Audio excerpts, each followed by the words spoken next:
J'ai généré plus de 200 rendez-vous depuis à peu près le 1er janvier 2025 et tout ça avec le meilleur système d'acquisition disponible en 2025. J'ai déjà fait pas mal de vidéos à son sujet au cours de cette année, mais je me suis dit que je pouvais le retravailler et le rendre encore plus lisible et encore plus clair. Si aujourd'hui vous avez une boîte en B2B, que ce soit sur du service, du produit, du logiciel, vous pouvez mettre en place ce système d'acquisition et vous pouvez aller chercher des performances. D'accord?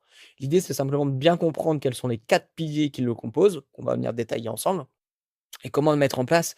Mais aujourd'hui, ce que je veux que vous compreniez et que vous retenez de cette vidéo, c'est qu'il n'y a pas une entreprise en France, en Europe, dans le monde qui ne peut pas bénéficier de ce système d'acquisition à partir du moment où elle fait du B2B sur les secteurs que je vous ai donnés. D'accord? Donc pour vous donner un petit peu de contexte, ce système il m'a permis de générer plus de 200 rendez-vous pour moi, mais c'est plusieurs milliers de rendez-vous pour les clients qu'on accompagne.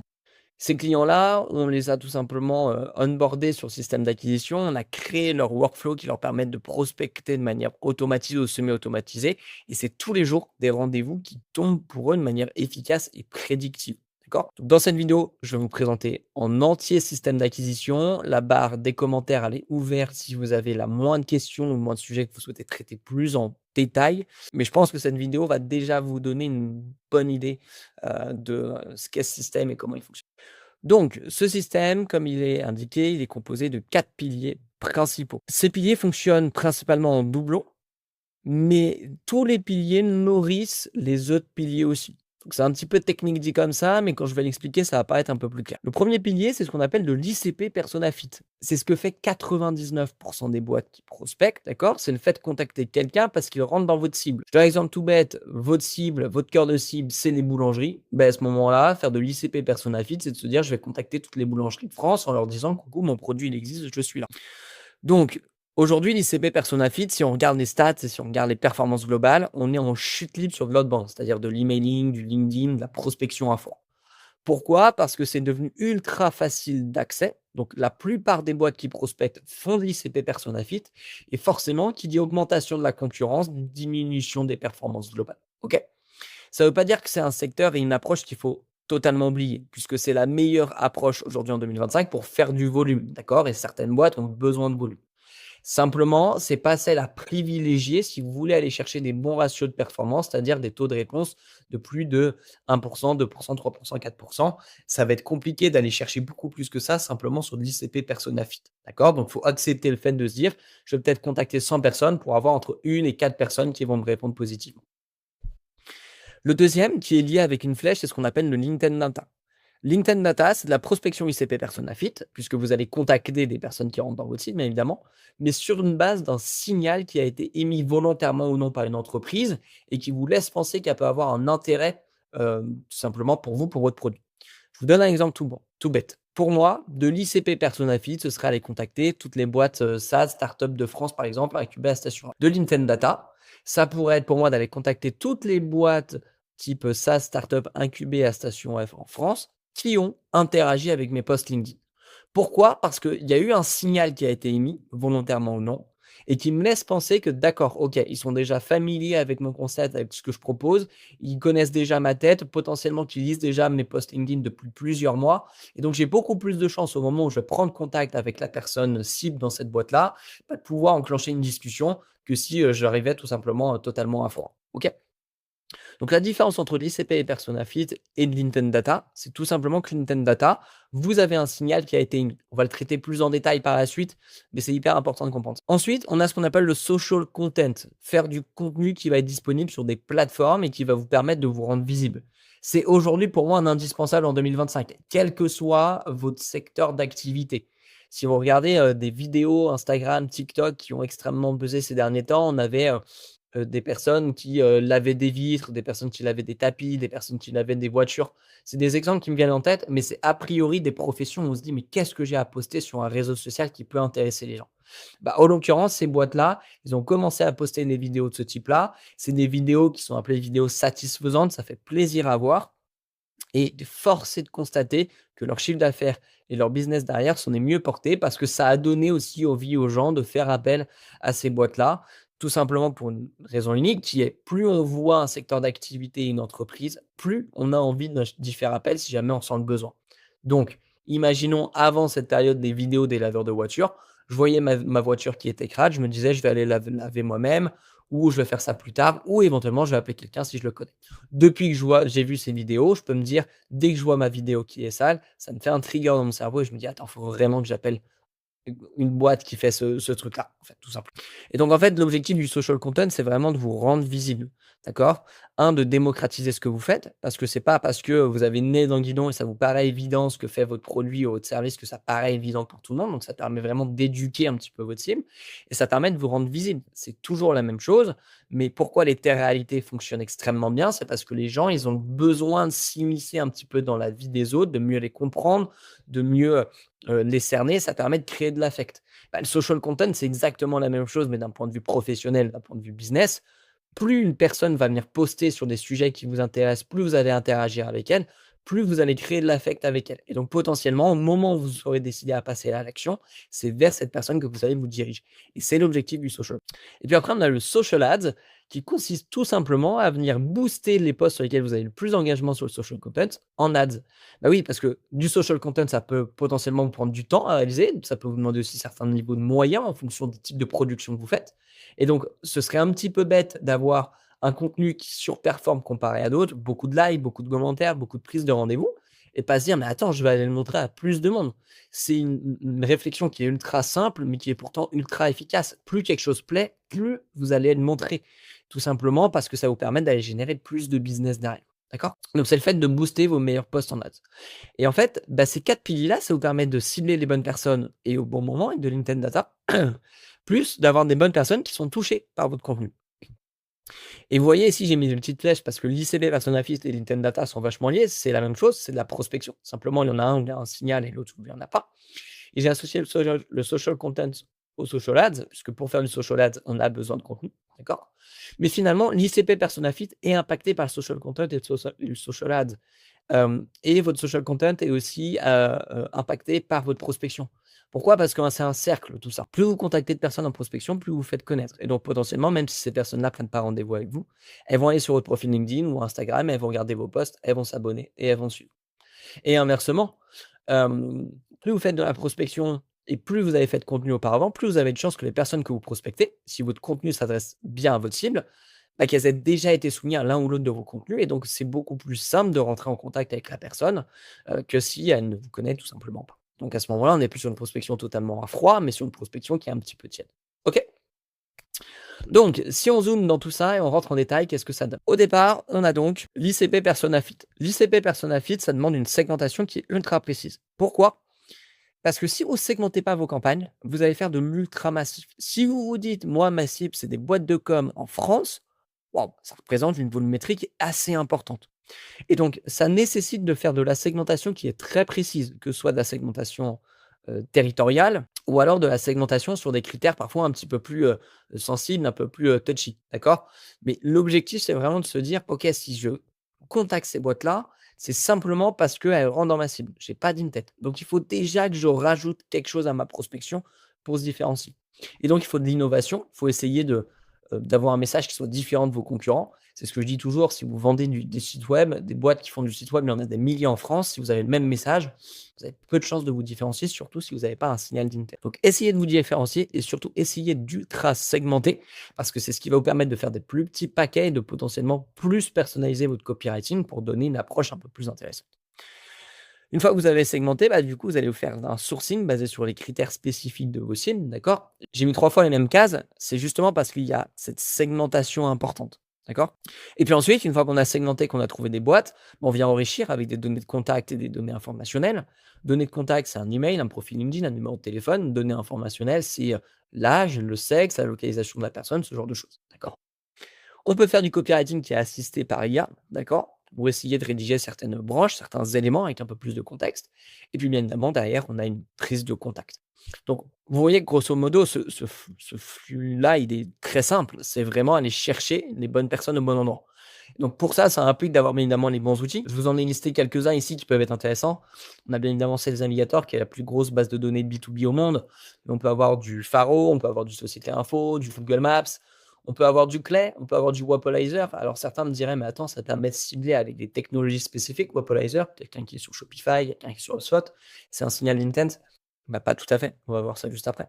Et puis des logiciels, d'enrichissement type Pronto et de diffusion comme Smartlead, ou LinkedIn, d'accord? Là, c'est vraiment accéder à des grosses bases de données qui vont vous permettre ensuite d'aller filtrer avec vos critères et de trouver les bonnes. Ensuite, ce qui suit, c'est Linkedin Data et ce que vous pouvez voir, c'est que c'est exactement le même flow parce que c'est exactement le même procédé. On vient sourcer, on vient enrichir, on vient éventuellement rédiger du copywriting avec de l'IA et on vient ensuite prendre contact. La seule différence, c'est sur le sourcing, comme je vous l'ai dit, c'est qu'on fait un sourcing qui est basé sur un signal qui a été émis volontairement ou non par une entreprise. Une entreprise qui est sous HubSpot ou Shopify, c'est pas réellement un signal, d'accord? Puisque le terme de signal est vachement lié avec une temporalité. Il vient de se passer quelque chose, donc je te contacte. Le fait qu'une entreprise soit sur Shopify, mis à part si on vient de détecter qu'elle vient de passer sur Shopify, et ben à ce moment-là, c'est plus un signal, c'est juste un élément de segmentation supplémentaire, d'accord? Donc, si on fait un zoom sur des Nintendo Data, c'est donc des outils qui vont permettre de capter des signaux, d'accord? Et les signaux, il peut en avoir des centaines. Tout va dépendre un petit peu de votre type de cible et de produit. Et si je viens ressortir les plus courants, on peut avoir par exemple les interactions sur LinkedIn qu'on peut capter avec Reactive. On peut totalement aspirer toutes les personnes qui like et commentent vos posts. On emmène tout ça dans Clay ensuite. On vient faire une segmentation pour savoir ceux qui rentrent exactement dans vos cibles et on contacte ceux qui rentrent dans vos cibles. On peut avoir des entreprises en croissance qu'on peut détecter avec ProntoHQ, des entreprises qui recrutent avec Mantix, Apify, des prises de poste récentes avec ProntoHQ. Ça, c'est un peu les signaux classiques, mais ce que je vais vous faire comprendre, c'est qu'on a souvent des outils qui permettent de détecter un signal. Et en fait, le sourcing, il se fait initialement par ce signal. Et ensuite, sur toutes les entreprises qu'on détecte, on vient affiner avec celles qui rentrent extrêmement bien dans nos cibles de personnes et d'entreprises à contacter. D'accord? Mais la seule différence dans ces flows, c'est vraiment le point de départ. Il y en a un, mon point de départ, c'est tu es ma cible, je te contacte. Et il y en a un autre, c'est tu as émis un signal, je vérifie que tu es dans ma cible et je te contacte. Et là, généralement, sur des campagnes intent-based versus ICP Persona Fit, en termes de taux de réponse et de taux de réponse positif, on peut faire du x4, x5, x10 assez facilement. OK.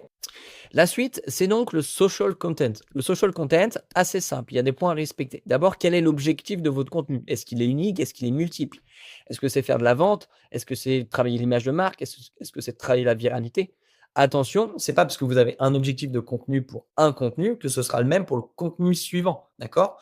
Il y a des moments, moi, personnellement, dans mon contenu où je vais essayer de faire plutôt de la viralité ou du moins un peu de storytelling parce que je sais que ça va ramener du like, du commentaire, ça va ramener des abonnés.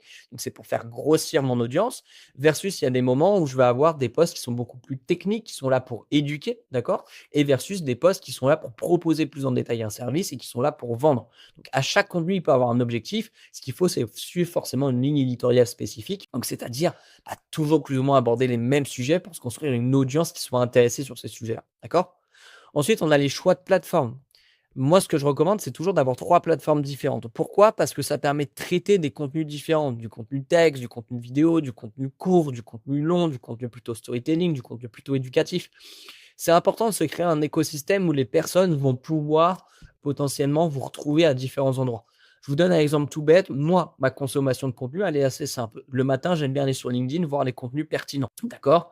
Et puis sur des moments de trou, donc quand je fais une pause dans la journée quand je taffe, ou sur ma pause du midi ou le soir, j'aime bien regarder des vidéos de sujets plus spécifiques, d'accord? Pour monter en compétences. À ce moment-là, ça va plus trop être LinkedIn que je vais aller visionner, c'est plutôt du YouTube. Et puis il y a des moments où je veux vraiment traiter des sujets en plus en détail, limite avoir des cours. Et à ce moment-là, ça va être carrément soit du YouTube, soit de la newsletter que je vais aller regarder.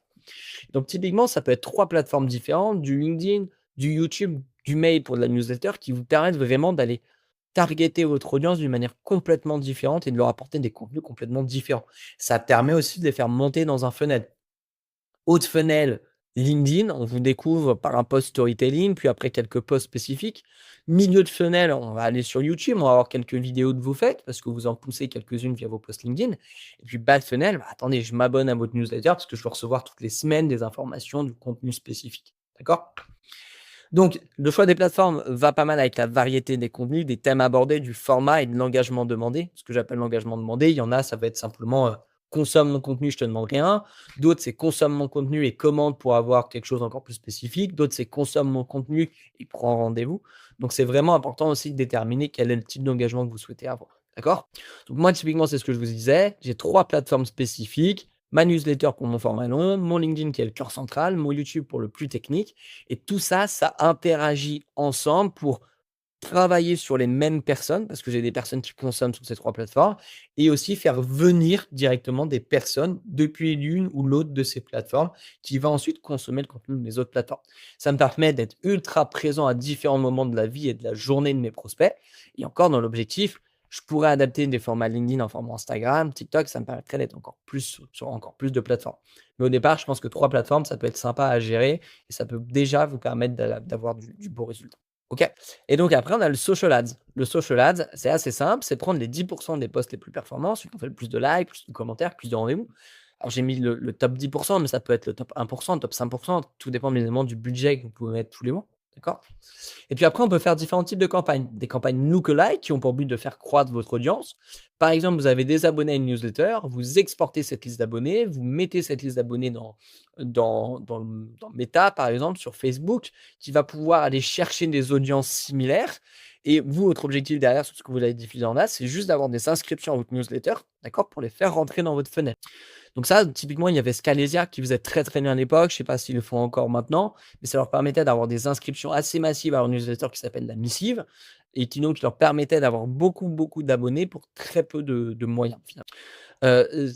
Autre type de campagne qu'on peut faire, c'est les campagnes visées. Un autre exemple, vous avez un certain type d'audience qui a extrêmement bien apprécié, commenté votre post et pris rendez-vous suite à un post. Bah, vous allez constituer une liste d'audience similaire. Je vous donne un exemple. J'ai fait un post très technique qui a été super bien apprécié par les CEO de boîtes plutôt tech. Bah, je peux me construire sur SalesLab une audience de 500, 1000, 1500 CEO de boîtes tech sur laquelle je vais venir diffuser ce post en ads. Pourquoi c'est pertinent? Parce que s'il a déjà au préalable très bien fonctionné au naturel, il n'y a pas de raison qu'il ne fonctionne pas bien encore une fois, en le boostant, surtout sur les audiences qui ont le plus apprécié ce post-là, d'accord? Donc ça vous permet, d'augmenter votre réseau, d'accord? Parce que si le post plaît, la personne va interagir et va probablement s'abonner à vous. Et puis, ça vous permet d'augmenter vos métriques, likes, commentaires, donc plus de visibilité encore sur vos contenus non boostés. Et troisièmement, ça vous permet de générer du rendez-vous si c'était un post qui avait une forte conversion en rendez-vous, d'accord? Donc, ces 4 piliers-là, vous voyez bien que techniquement, ils ne sont pas très compliqués à comprendre. Dans la mise en place, bien évidemment, ça demande beaucoup plus de détails, de technicité. C'est d'ailleurs des sujets que nous, on aborde avec l'ensemble de nos clients. On vient construire leur workflow ICT Persona Fit, leur workflow d'Intent Data. On vient construire leur stratégie de social content et de social ads avec eux. Mettre en place vraiment ces 4 piliers pour avoir de la performance. D'accord? Donc, si c'est quelque chose qui vous intéresse, vous pouvez réserver un petit appel de 30 minutes sur le lien qui est en commentaire auquel on va venir discuter un petit peu déjà de votre service, de vos produits, de vos cibles, voir ce que vous faites déjà, voir ce qu'on peut vous conseiller. L'idée, c'est vraiment de vous apporter un maximum de valeur sur ces 30 minutes. D'accord? Et puis ensuite, il y a quand même un dernier sujet qui est ultra important et qui est oublié par plus de 90% des boîtes. C'est que toutes ces actions-là, si vous les mettez en place, il y a fort à parier qu'en fait, ce soit des actions isolées. Vous allez faire votre ICP Persona Fit, vous allez faire votre Intent Data, vous allez faire votre contenu, vous allez faire votre ad sur du contenu. Mais de manière isolée. C'est-à-dire que tout ne va pas réellement très bien interagir ensemble. Pourquoi? Parce qu'il n'y a pas d'actions RevOps qui sont mises en place. Les actions RevOps, c'est ultra important. C'est ce qui va réellement vous permettre techniquement d'améliorer et d'engranger plus de ventes avec les mêmes actions. D'accord? Le RevOps, c'est très global et moi, dans cette vidéo, ce que je vais aborder, c'est vraiment tout ce qui peut faciliter la vente par les actions CRM. Aujourd'hui, la plupart des CRM des entreprises, on peut qualifier ça globalement de poubelle parce qu'ils ne sont pas bien automatisés, les données ne sont pas à jour, on n'a pas des bonnes règles d'utilisation entre les différents membres de l'équipe qui l'utilisent. Et donc, c'est très, très compliqué de pouvoir mettre en place des actions RevOps vraiment utiles. D'accord? Pourtant, c'est essentiel. Pourquoi? Parce que les actions RevOps, c'est ce qui va vous permettre de faire le lien entre toutes ces actions et de faire communiquer vos éléments. Typiquement, imaginons vous détectez quelqu'un sur un workflow ICP Persona Fit, mais qu'en parallèle, il y a vos workflow Intent Data qui détecte la personne. Si vous n'avez pas d'action RevOps, vous allez soit contacter les 2 personnes qui sont similaires sur 2 plans différents, et à ce moment-là, vous allez passer un peu pour un con, soit potentiellement, sans vous en rendre compte, vous allez favoriser l'approche ICP Persona Fit qui est moins pertinente puisque vous n'avez pas d'intent à celle avec de l'Intent Data. Avec des actions RevOps, c'est pas possible, ça. Vous allez toujours privilégier l'action avec le plus gros ROI et vous allez toujours maintenir à jour votre CRM pour que chaque action que vous avez pu effectuer sur une entreprise ou un contact soit notifiée, soit traçable et in fine, ça va vous permettre du coup de déclencher beaucoup d'actions très spécifiques. Si je rentre un peu plus dans le vif du sujet, qu'est-ce qui peut faciliter la vente par des actions CRM? C'est déjà faire communiquer vos actions avec votre CRM. C'est ce que je vous disais. Qu'un contact qui soit pertinent arrive dans votre CRM et qui soit tracé.